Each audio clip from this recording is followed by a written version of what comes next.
Hey everyone, today we are talking kindness with Mary Beth Babcock. Mary Beth's kindness has brought some big changes, revitalizing her beloved Tulsa as well as Route 66. She is founder of Dwelling Spaces that was loved by so many Tulsans. She is a huge supporter of local artists and is a cheerleader for other business owners with big dreams. Speaking of dreams, Mary Beth made her dreams of a space cowboy a reality with an awesome curio shop, an amazing muffler man named Buck Adams, and a great neon sign. Even when the shop is closed, Buck Adams and the cosmic neon sign bring visitors from all over the world. You can even spend the night with Buck Adams in the amazing B&B right behind the shop. Mary, so much has happened since we saw each other in July. How have you been? I've been good. Life continues to happen no matter what. We don't have a choice with that. So, you know me, I know you. I try to make the most of situations. So it's definitely been a tough year, but life is good. I feel like we're finally, things are getting a little bit better. We're getting some hope. We're getting some, I sit today, I was at the shop earlier and I met the neatest couple from California, somewhere in California. And Frank and Lori, they were celebrating their 45th wedding anniversary, and they were both celebrating their 66th birthdays, traveling the route. I was like, how cool. So, life is good. Life is good. Let's just get it out in the open right here and now. Mary Beth is Tulsa, Oklahoma's kindness ambassador. So, has kindness always been important to you? If not, what made you change over to kindness? Kindness, I've been super fortunate to have grown up in a family where kindness was important. And I'll never forget, and I've shared this story with a few people, I'll never forget the first moment that it really hit me. I was with my mom and dad in Santa Fe, New Mexico. And the three of us were walking down the street together. And all of a sudden I look over and it's just my mom and I, and we look back and my dad is, he's a ways back, just talking to some gentleman. And you could tell that the guy was struggling a little bit. And my dad just struck up a conversation with this complete stranger. And I will never, ever, ever forget that. And I've always been taught, and I may get a little choked up during this interview. There's no telling. But, with my dad, he's always just taught me, he was like, it doesn't matter, who, what, everyone, treat everyone equal.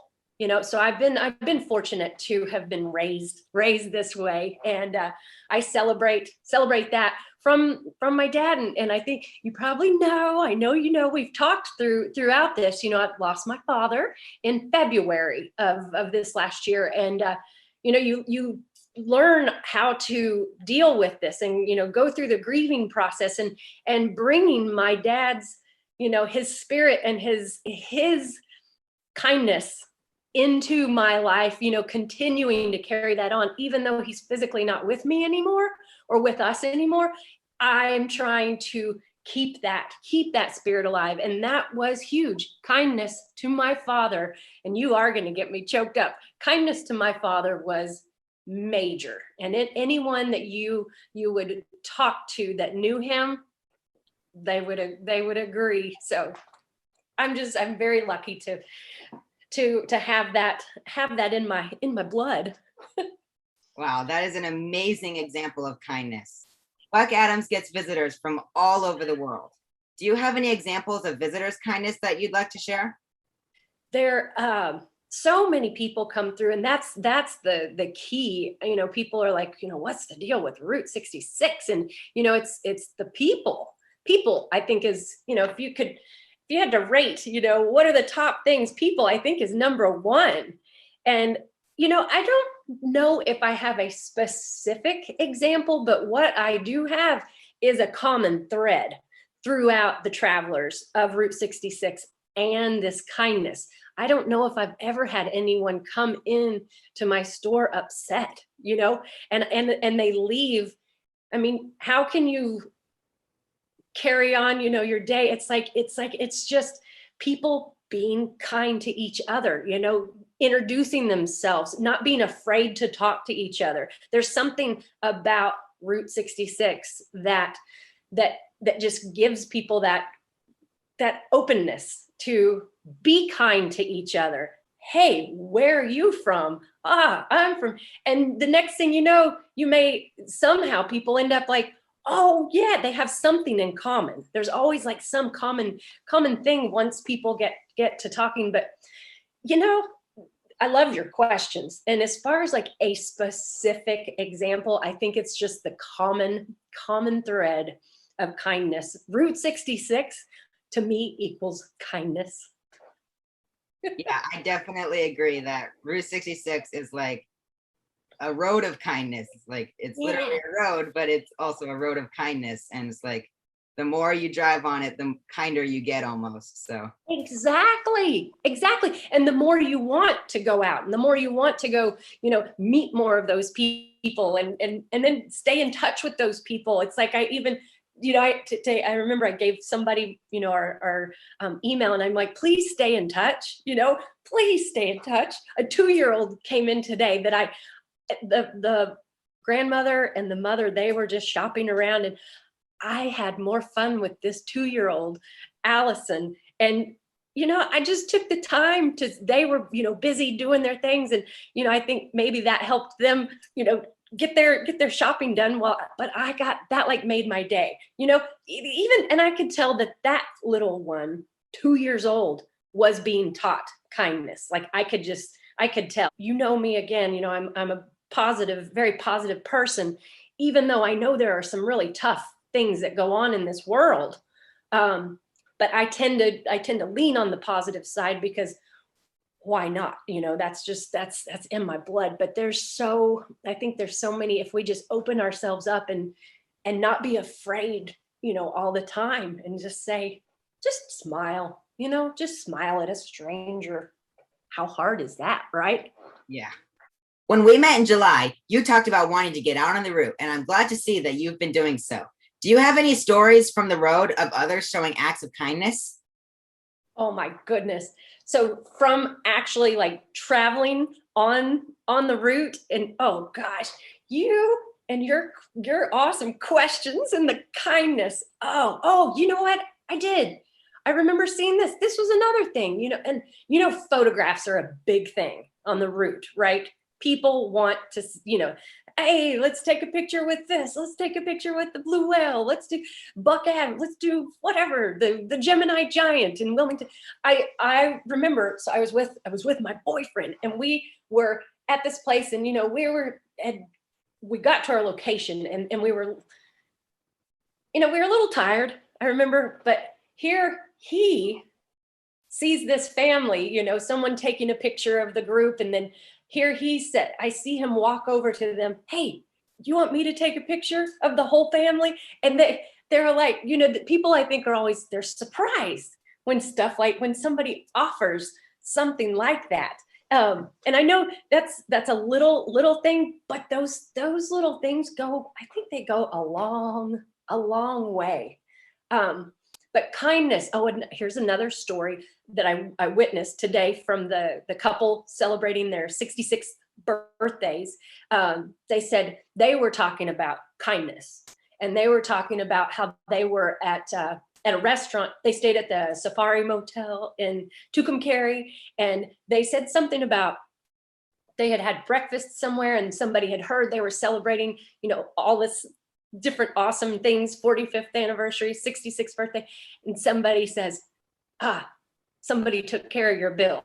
They knew that they were celebrating some things. So how cool those, again, and kindness doesn't have to be monetary there's so many things that we can do to share kindness. I love that you are doing and highlighting such a precious thing, kindness. And I don't think it gets the love that it deserves. So, I'm thankful for you.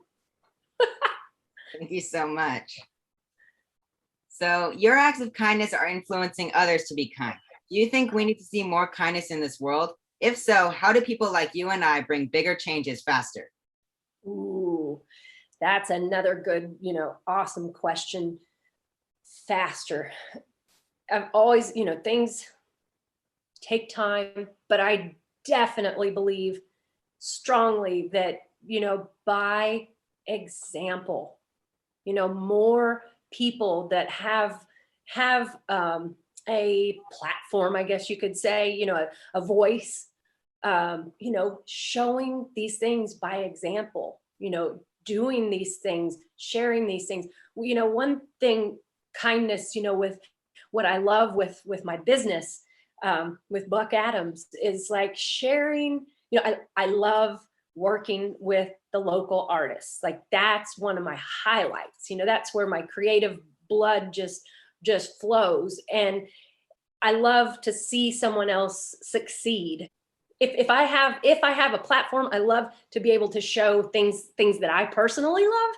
So it's always things that I have to really love them myself. But I do think people working together, as far as kindness goes, I think a lot of times businesses, it can be territorial, that type of thing. I see so many people working together, and that, that just makes the kindness grow and grow. And your neighbors, hey neighbor, instead of like, oh, and stand back. It's like we're all in this world together. And I wish, a lot of times in my brain, I feel like, it's tough. It gets, I don't want to say frustrating, but kind of, I'm like, you want to say, come on, everybody, can't we just get along? But yeah, I think it doesn't need to be anything major, as simple as setting an example. That's what I believe. And I've got one last question for you. What is the next dream for Tulsa and Route 66 that Mary Beth will be making a reality? Oh my goodness. So so I'll tell you where my shop is. So Buck Adams Cosmic Curios on Route 66 in Tulsa, Oklahoma.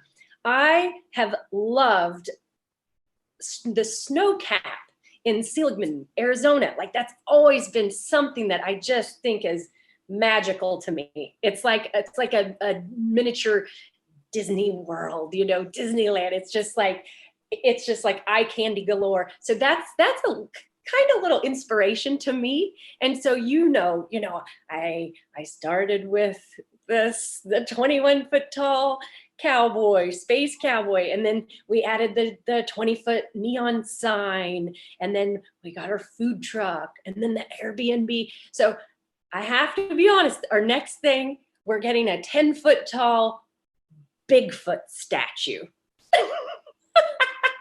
Wow, that's awesome. It will be made by a local company called Sawyer Manufacturing. And they actually, with that, I can segue into, we are doing, it's called Robots on 66. And it technically started last year, but working with the Lieutenant Governor, Matt Pinnell, he's the Secretary of Tourism. And so he is all about helping Route 66 in the state of Oklahoma. And so we have this thing called Robots on 66, and Sawyer Manufacturing is making these 7 to 8 foot tall robots that are like 700 pounds each. They're so heavy, but we've got the first one at Buck Adams that was installed about a year or so ago. We just installed the second one on the old alignment of Route 66 in Oklahoma City. So that will be kind of an ongoing project. And the goal is to have about 10 or so all throughout the state of Oklahoma. So you have to go, get pictures of all of them and explore the whole state, not just one area. So those are a couple things up my sleeve. That is amazing. Mary Beth, I love talking with you, and I can't wait to get back to Tulsa to see you and Buck and stay in the B&B. And to everyone watching, make sure you be kind every chance you get. Go follow Mary Beth and subscribe for more Talking Kindness and Banyan's adventures.